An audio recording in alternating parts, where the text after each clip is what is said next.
Well, the Roman Catholic Church has been hit by a series of child sexual abuse scandals in recent years.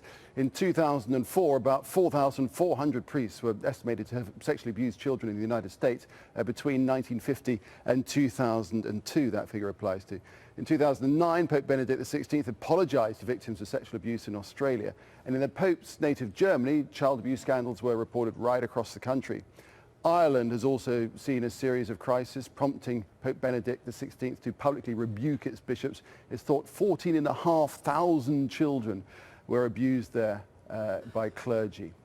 Let's speak now to Bill McMurry, who's an attorney who's sued the Vatican for sexual abuse cases going back as far as 1928. And he joins us now live from Louisville in Kentucky. Mr. McMurray, first of all, what's your reaction to the news? I'm shocked like everyone else. 600 years and tradition breaks. It's odd. It's peculiar. But it seems fairly evident that he was in pretty bad health, and why not actually resign? Because if you can't effectively carry out your office, then you may as well pack it in and let somebody younger take up the cause. Well, that makes sense in other organizations, but throughout history, and particularly the Roman Catholic Church for the last 600 years, all the popes have become aged, infirm, and they have died in office. It's part of the tradition. This breaks tradition in a way that's not explained to any of us. It makes you wonder what's up with that. And there are some reasons to wonder if it's because of the sexual abuse scandal and how the Pope's role really played out in this in terms of his relationship to the Congregation for the Doctrine of Faith from 1981 through 2002.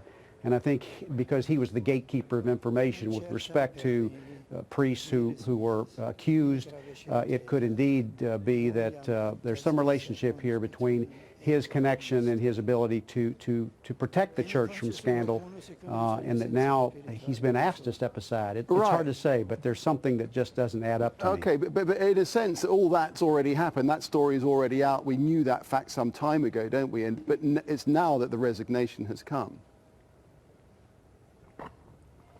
Well, the resignation came at this point, again, unexplained. But if you remember in 2010, which was the height of the new wave of sexual abuse scandal cases, he made public remarks that were, of course, reported in the book that he thought at some point it might be appropriate for the Pope to step aside, etc.